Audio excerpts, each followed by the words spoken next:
Last time on the Randomiser. We hereby consecrate this temple to the spirit of Pyrism, flame without end. Let it be so. Let it be so. There is a traitor in our midst. A woman pointed a finger and a man burst into flames. I'd say that was out of the ordinary. Tendel Kaliki was purified by the eternal flame. In his heart, he betrayed us, and his heart betrayed him. Obviously, there is something going on at that temple. I've decided to put some people in there and find out what it is. You all know my daughter, Samina? Hey, no problem. Working undercover or undercovers is my specialty. No! Flame's a good cop. He knows what he's doing. Nice likeness. Wouldn't you say, Officer Haldane? Please, give me the chance to redeem myself. Don't! Please!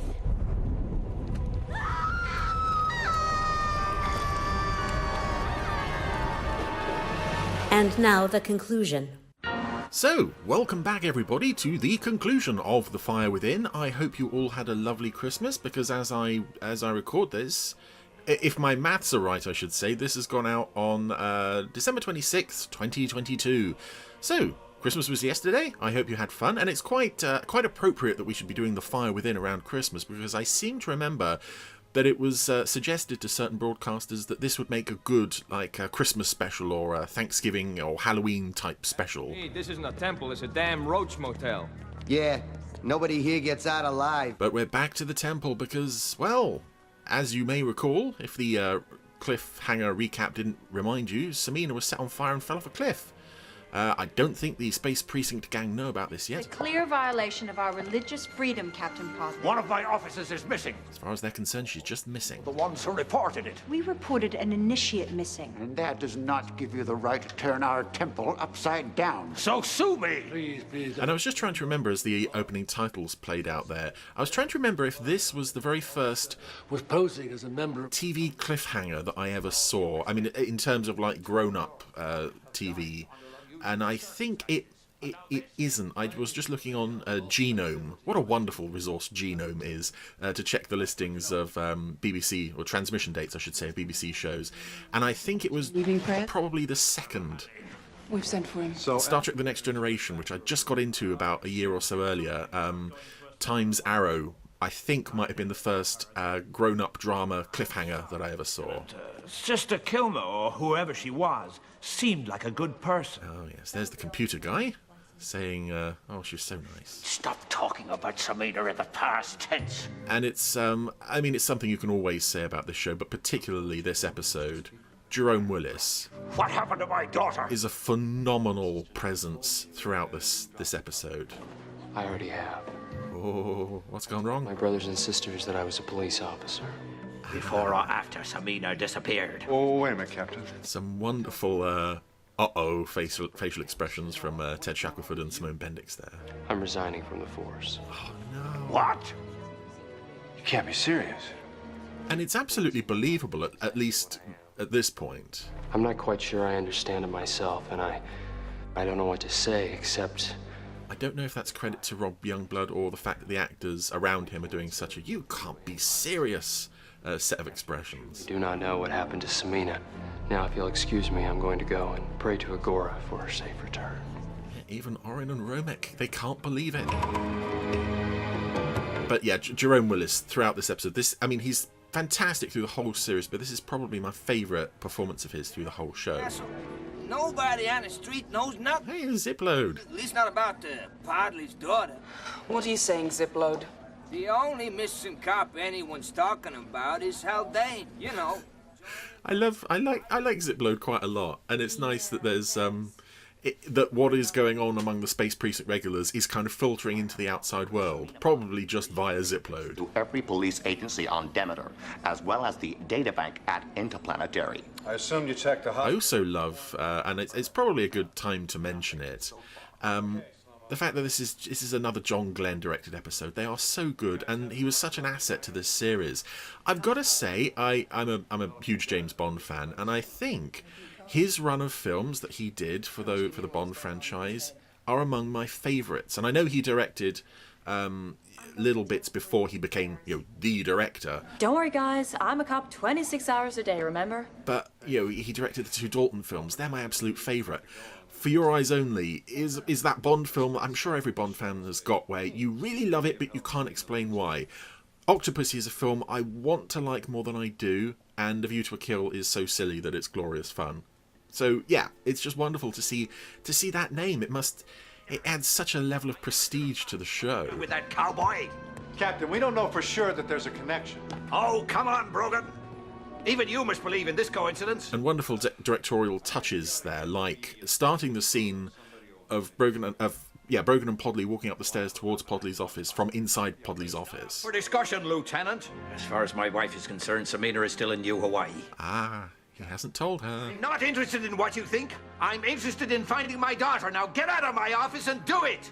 And of course, if I'm crediting Jerome Willis for a superb performance, you also have to credit Christine Glanville, who I gather was Jerome's regular animatronics puppeteer, for lack of a better term. Some of the expressions she gets out of that mask in this episode are just sublime. The fact that you have this essentially a barrier between the actor giving the performance inside the suit and what emotions are being realised on the face, but the two of them are working in such close harmony and delivering genuine, credible emotion. I mean, let's be honest, sometimes a bit not in excess, but a bit, a level up from what some of the human actors are doing. It's incredible, and more on that later. Anywho, in the Pyrists Temple, having another little sermon. Oh, the flame has gone out. What's this? Alien 3-headed snake thing. Ah, yes. Some of the congregation are fleeing. Some of them are praying to Igora. And, yes, there was another close-up on a blonde-haired lady. More on her later. Fire serpents. Oh, no. Rather than... That's enough for those two. Oh, that was the one that Haldane was romancing last week, I believe. Sikatuk, you saw then. The fire turned to serpents. The earth ruptured. And so the people knew the world would be cleansed. Took's reading him with her third eye. You're making no secret of it. It's madness. I don't know if maybe at this point she knows that maybe he's saying to her, I am okay, just play along. Or maybe she's doing that Councillor Troy thing where I can't read him. It's too difficult to read. It was never meant to be taken at face value. Now, you know that, Sister Nevick. Then how do you explain the omens, my Icar? And speaking of great performances, again, I think we mentioned Lisa Orgolini last week. I'm not sure I mentioned Jack Hedley. Eglon 7, did he not? Yeah. And it's again another very believable, very credible performance of this religious man who finds his authority being undermined, and He returned here with serpent's eggs. and he's almost fighting a one-man battle against the sinister forces at work in his church here. Congregation. Trigus serpents are the most deadly reptiles in the universe. There was no danger. He knew that the serpents would die once they were exposed to our atmosphere. Another convenient little miracle. But to what end? To discredit me, of course. It's no miracle. It was a plot perpetrated by Calamandro and by you. Oh.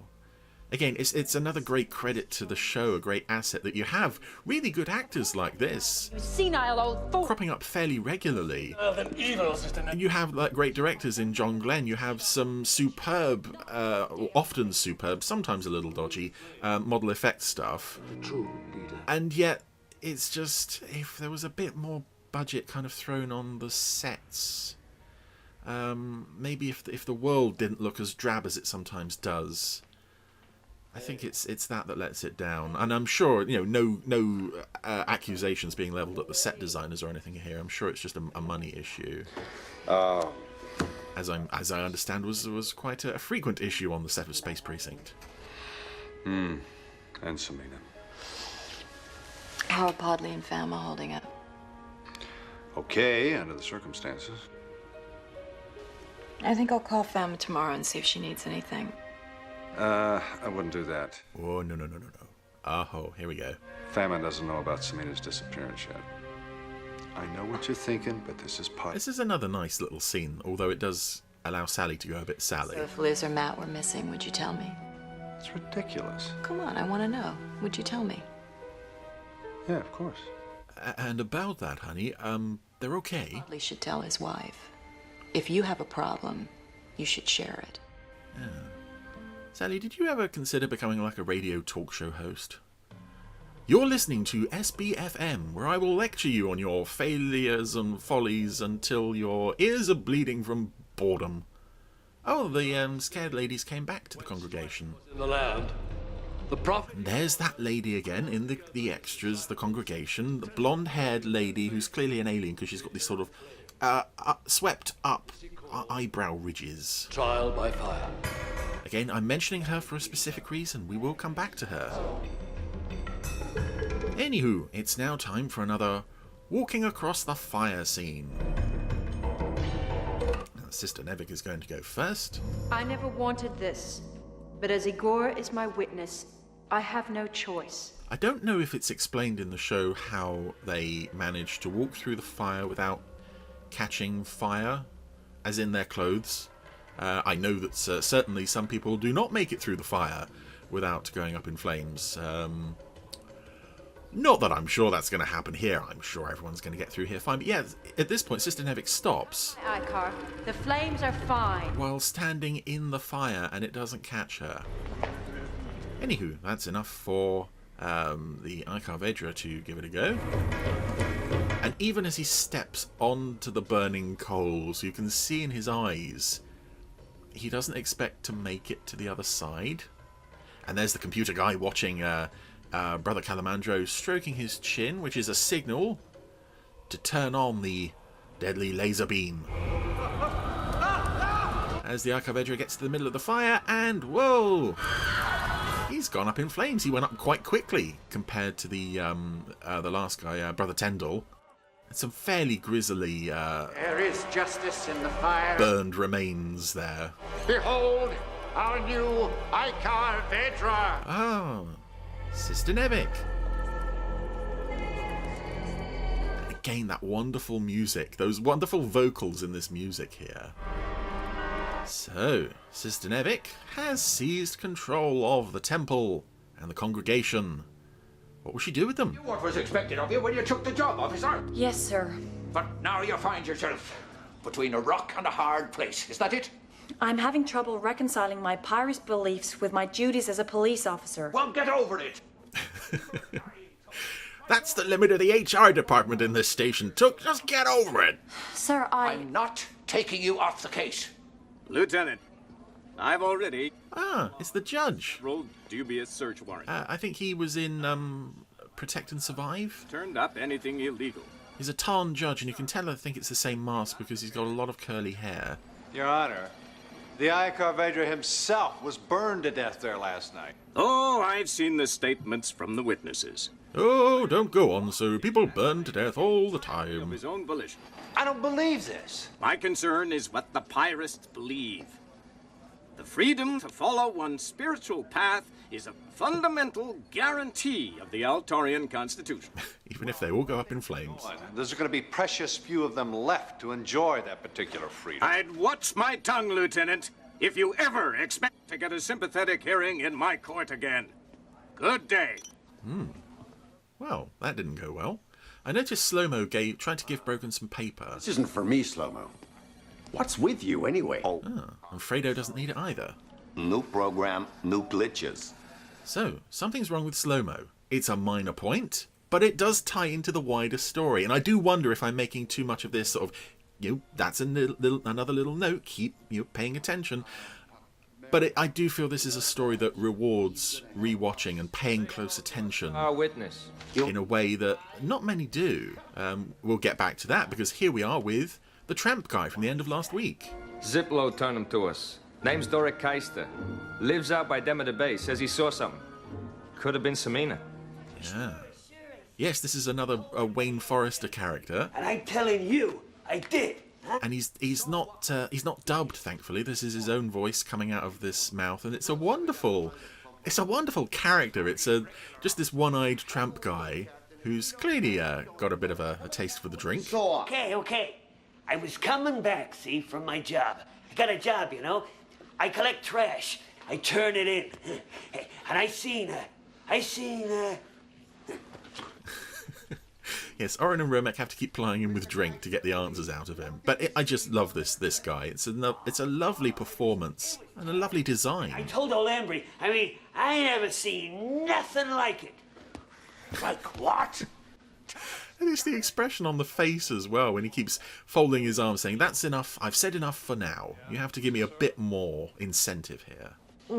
Yeah, I think so. A picture of Samina. Confirmed that was her. Flame, she goes screaming, see, like a damn siren. And then he pushes her off the cliff, see? And down she goes. Splash! I also love how enthusiastic he is about this horrible thing that he saw. And then splashing into the bay. Who pushed her? The guy I seen was human. I want some grub. You promised me I could have some grub if I... Don't worry, pal. We got you covered. Do you recognize him in any of these photos? More of the security heavies from around the temple. Look again! And now Podley is forcing the booze down his throat. He's that desperate. That's him. Haldane.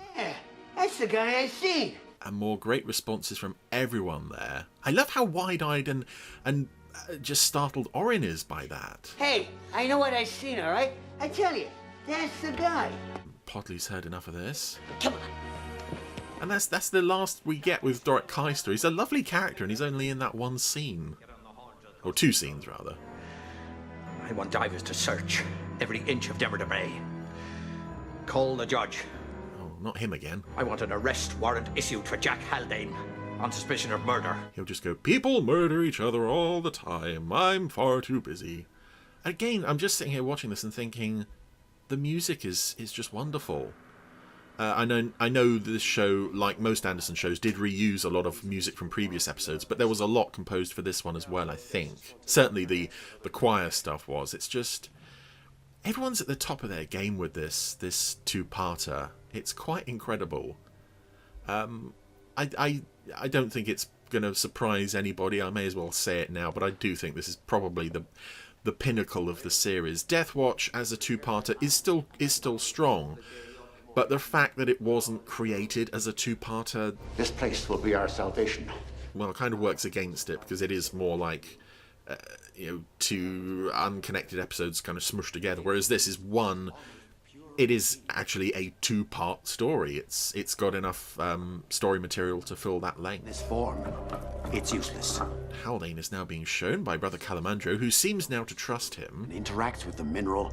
Hydrogen molecules separate from the oxygen, creating a self-sustaining air supply. He's being shown the Cave of Winds.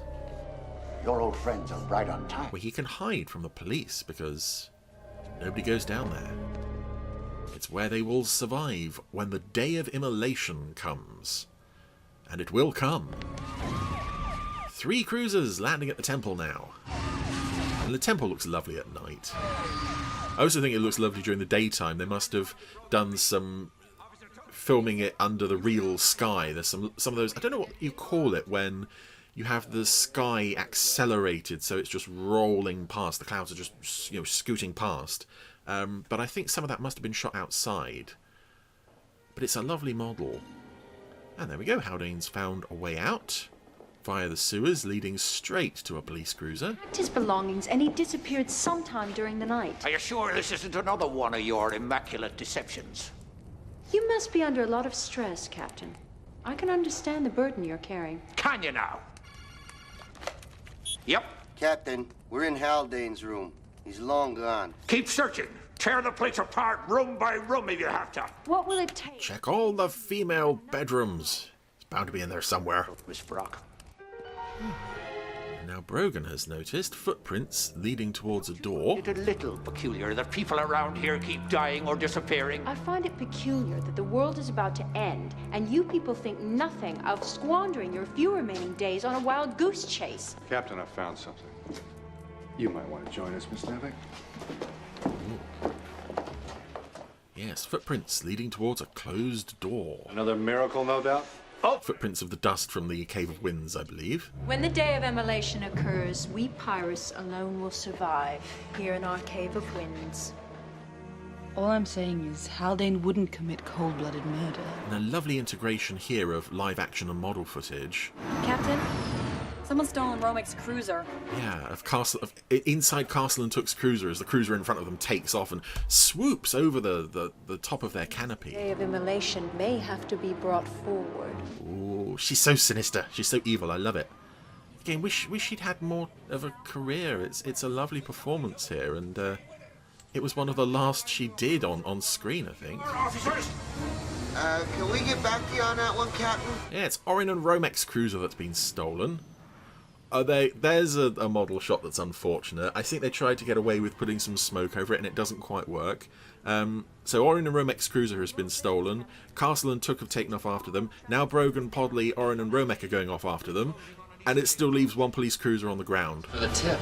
Because they're reusing the footage of Haldane's cruiser, Orin and Romek's cruiser being piloted by Haldane taking off earlier.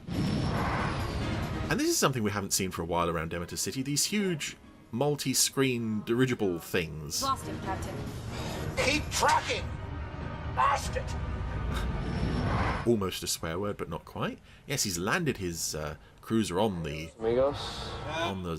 dirigible thing. Tonight. Haldane's long gone by now. Copy, Lieutenant. Heading back to the station. What the hell's the idea of countermanding my orders, Lieutenant? Haldane's got to be listening in. I thought I'd give him a reason to relax. Now let's go check out that tanker. Ah, tanker, yes. Similar to the one from Deadline. All off the hunt? Not the Brogan I know. Oh, yep, he takes off and instantly Brogan's on the tail of his cruiser. Cannons? Captain, you can't. I'm responsible for my own actions, Lieutenant. He's going all Colonel White on them. Gonna shoot down Haldane. Cannon locked on target. Brace yourselves. Well, there's a bit of steam. Knocked the cruiser a bit. Again, it's a lovely, a very well-directed sequence. Yeah. We can stand to lose some dead weight around here. So the cruiser has a weight capacity that exceeds the 4 seats. It's over. Oh. You think this would be a good time to ask him for a raise? I don't like that bit. I really, really don't like that bit. I've never liked that bit. I love Orin and Romek, but I think even they would draw the line at being silly, knowing that Podley's daughter is dead. Never liked that bit. Hey! I knew I could outfly you. Brogan's now arrived home. You're under arrest for the murder of Samina Podley. Easy, partner, easy. Patrick, wait. Stay out of this, Sally. You have the right to lecture me on this, Sally. I waive the right. Extenuating circumstances. Oh, and here it comes. What? Like me. Oh, there she is. In a very smart suit thing, and she does this very nice head tilt. So, like, you know, here I am. Ah, it's a lovely moment. Bottle of Sister Nevik's miracle juice. Okay. Ah. So you had the flame retardant, but pushing her off the... Well, that might explain why the clothes don't catch fire, We then. didn't have that many options. Anyway, she was a jock in college. Hell of a plan, Haldane. Jocks in college can survive being pushed off cliffs while on fire. Yeah, I don't quite buy the explanation, but I'm glad she's okay. She's a lovely character. I think I said that last time. I can't remember who's playing her. Bring unto your iCar. It's obviously a different, person inside the costume to who's doing the voice, but they both gel really, really well. Which we now know to be found only in the pure. That's a Clyburn in the congregation there. Renounce the material world and be set free. And Sister Nevik has now taken on the robes of the Icar Vedra. The end is coming, and that all will be destroyed save those few who make the sacrifice. They alone will find refuge in the cave of the winds, preparing for life in the new, purified world. Let it be so. Let it be so. I think I said last time how credible and believable I find this whole setup. But it's not just the idea of a fire-worshipping cult, which, as I said, I'm sure is a real thing somewhere in the world. But the little intricate bits of how this world of the church is assembled, the hierarchy of personnel, and the What you can do is tell Podley she's okay. the stories and the beliefs and so on. It's really nice. Surely you don't think Podley's the spy? That's not the point. If Podley finds out Samina's all right, his whole demeanor will change. And then whoever the spy is going to know that something's up and Haldane's a dead man. Oh yeah, because we have a spy at the station, don't we? Feel. Nobody finds out about Samina until Haldane's out of harm's way. Which is the right call, I suppose, but... There's something wrong if you've got to be a lousy person to be a good cop. Yeah, this is one of those moments where the Brogan-Sally conflict thing is genuinely... They've both genuinely got good points and good views. There is no easy answer. Morning, Lieutenant. And Romek gets blanked. All right, people. We know the Pyrists are selling their possessions and taking the proceeds to the temple, and we can't do a thing about it. But what we can do is to make certain that Nevik Brock doesn't get our hands on any of it. I want every vehicle leaving that temple to be searched. And let me deal with the consequences. Ooh, Fredo has a pink piece of paper to show him. Whoa, serious paper time. It's walk away sadly time with the pink paper. Coastal patrols called off the search. They say if there was a body, it's certainly been washed out to sea. Oh, and Podley just plods up the stairs so slowly, so broken-heartedly. I guess those Pyrists are bringing a new meaning to the term fire sale, huh? Yeah, but it looks like the only ones getting burned are them. Ixnay, come on. It's okay. I got burnt too. Oh. And this is just tragic. Podley in tears. Patrick. Holding the picture of his daughter. I have to tell Fama that our daughter is dead. And she'll never forgive me. Oh God! Even the breathing of the chest that you would do when you're crying, when your breathing is interrupted. It's all so genuine and so believable. So Brogan has to tell him, of course. Spies knew about the search warrant and very likely everything else we were planning. Yeah, who's this spy? Think of all, Haldane and Samina being undercover in the first place. It's got to be someone fairly high up on the station. The person who had access to our later work knew about Haldane and Samina's assignment. Yeah. Oh, Patrick. Fama, yeah, he's right here. Thank you. Hi, sweetheart. I just dropped in on Brogan to go through some reports. Oh, he's all happy again. 2 hours ago. You know how run down you've been lately? Well, I'm feeling much better now. Hey, happy Podley is nice Podley. Police work really seems to suit me. Well, just try not to outstay your welcome. Okay. Night, sweetheart. Night. Aww. And for a one-episode character, again, the relationship between Podley and Fama is quite genuine and believable. It's got every single person who had access to the operation from beginning to end. Yeah, I just keep thinking we've missed something. But you're right, it's every person. Every person? Ah. What is it? That's put the idea in his head. There was one member of the squad that wasn't present when you assigned Haldane and Samina. Your wife's going to have to wait a little bit longer. Someone who doesn't count as a person. It's Slow-Mo! Anomalous, Lieutenant Brogan. You are not an authorized mechanic. Slow-Mo was the spy. He is now, Slow-Mo. So they're opening him up at what seems to be night because everyone's gone home, which I always found really odd. It happens a couple of times in Space Precinct. There doesn't seem to be a night shift. Slow-Mo. Everyone just kind of goes home and leaves Fredo to it. Negative, Lieutenant. It would appear to be a GA-197 voice-activated microchip recording device. How did that get inside me? That is a question I shall be asking your RSA, Mechanic Slow-Mo. Ah, and here we've come to the point where I was saying keep watching, keep waiting, while the Pyrists are donating the last of their possessions to the Icar Vedra. We can discuss the Slow-Mo's engineer. Thank you, Billy. Because I think I mentioned last week there was a brief shot, an establishing shot of the interior of the station house where you can see Slow-Mo being worked on by an engineer in the background. That engineer is a member of the congregation. And it's the blonde lady that I mentioned earlier with the sort of sloping eyebrows. In fact, she just walked past the camera there. That is, I think, a superb example of Out the storm and that. crediting your audience with enough intelligence that you can sneak something like that into part 1 that doesn't pay off until part 2. It's just a generic establishing shot. Here's an extra doing something in the background. Why would you be looking at the extras? It's in the cave. But if you look at the extras, Incineration is more like it. you get the full explanation of what happened. I think it's brilliant.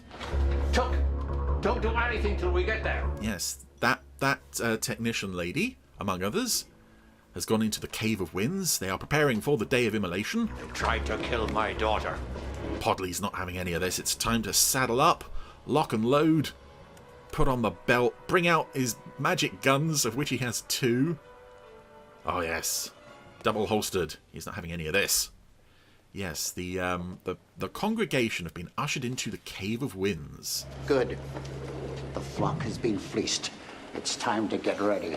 They've donated all of their possessions, and they now wait in there for salvation after the day of Immolation. Communications on the police band.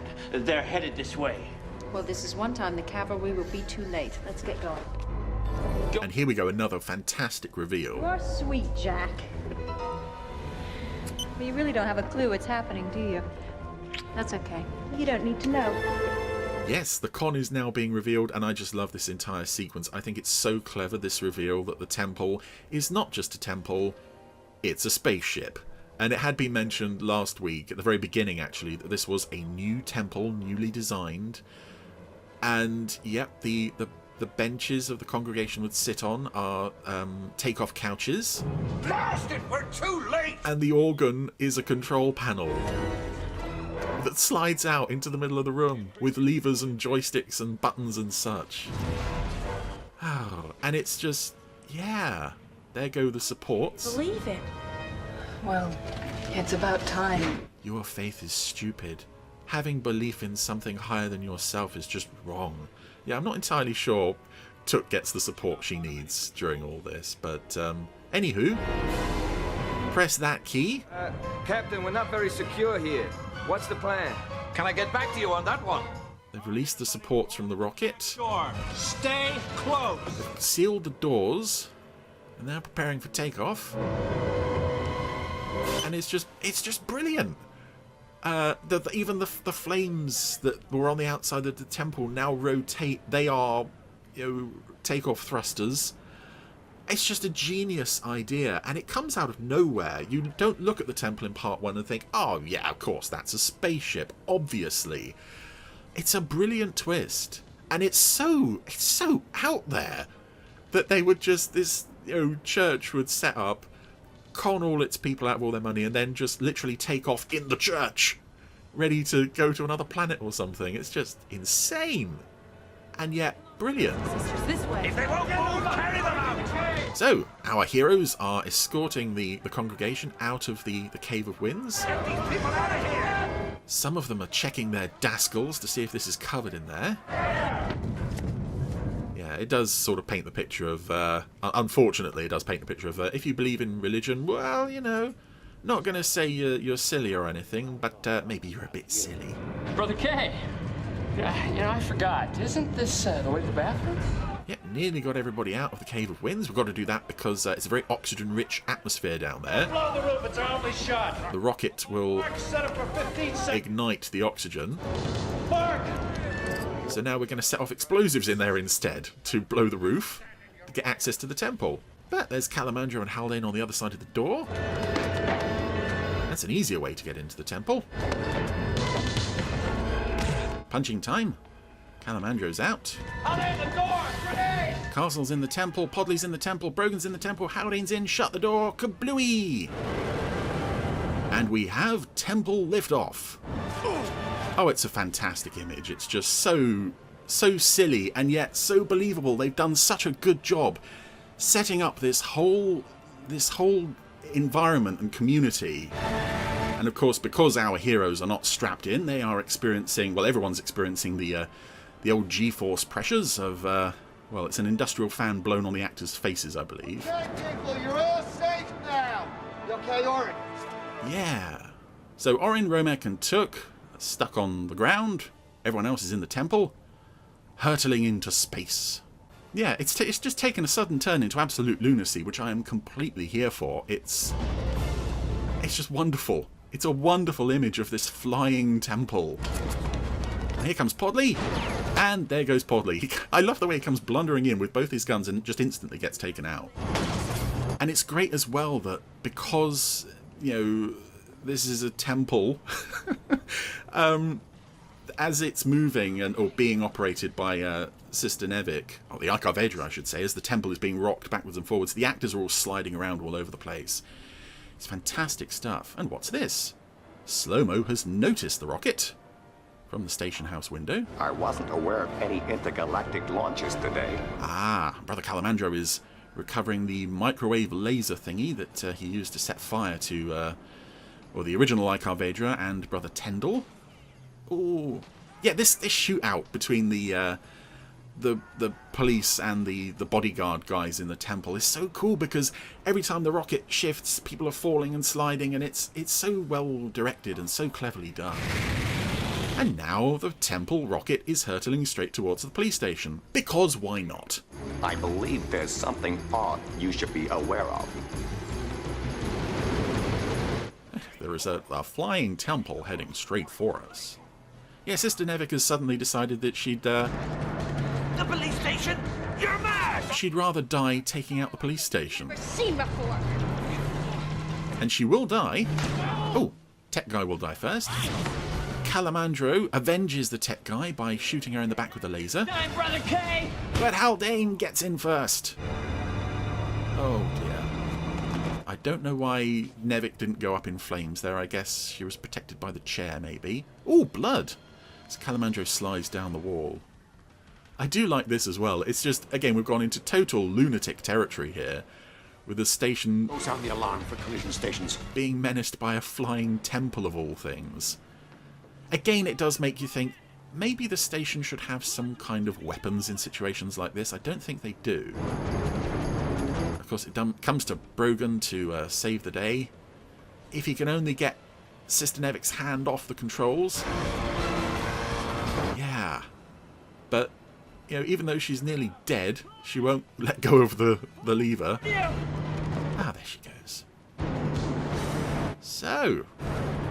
Brogan has got to stop the temple from crashing into the station, pulling the lever towards him as hard as he can to turn the thruster jets.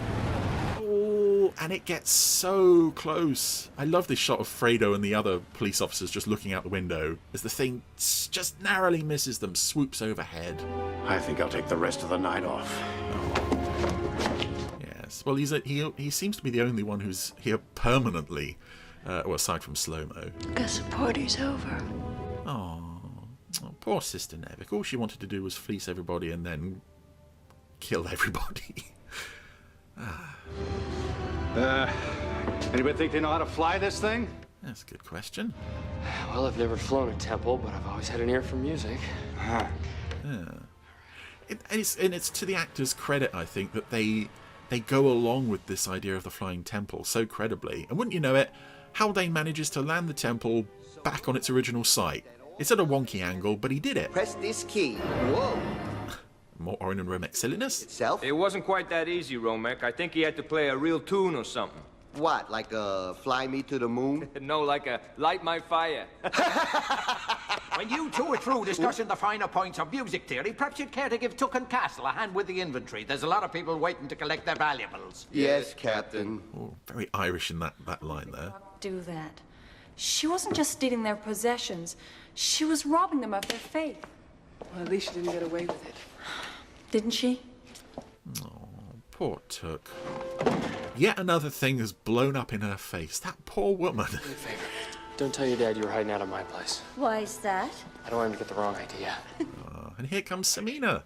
This is a character I would have loved to have seen come back if there'd been a series 2 of Space Precinct. Because as I said, the voice and the physical performance, the mask, everything just comes together. She's an instantly likeable character. It comes with the territory. Who, unfortunately, we haven't seen much of in the second half of the story. Like father, like daughter, I suppose. Oh. And more wonderful reactions on Samina there as well, the facial animation. Ah, dear. It's all just so lovely. Go to bed? Let it be so, Prime Elders. Good night. Night. Night. You left your milk behind. Oh, he's remembered to come back into shot. Good work on Nick Klein's part there. Do you think Took is going to be all right? Yeah, in time. Till next week, and then she'll, get hit in the face by a wrecking ball or something. I'm still not sure what you believe in. Ooh, I believe in you. No, I mean, do you believe in a higher power? Oh, yeah. Every time I look at our kids. That's a nice note to end on. Again, the Brogan family side of things, for once, didn't overwhelm the story because it's just a wonderful story through and through. That was The Fire Within. Oh my goodness. I mean, as it's a very much a two-part story, obviously.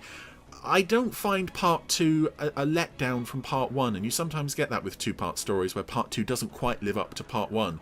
I think they're both equally good. Part 1 does a superb job in setting up a very believable religion and community around the temple and with all these different characters, and then part 2 continues that to a point and then just goes completely off the deep end in terms of lunacy, and yet it's all the clues were there from part 1. It's just all around probably the best Space Precinct story, I think. This is, for me, the show's format and characters working in just the height of their powers. So all in all, Fire Within, 2 thumbs up, wonderful bit of Space Precinct.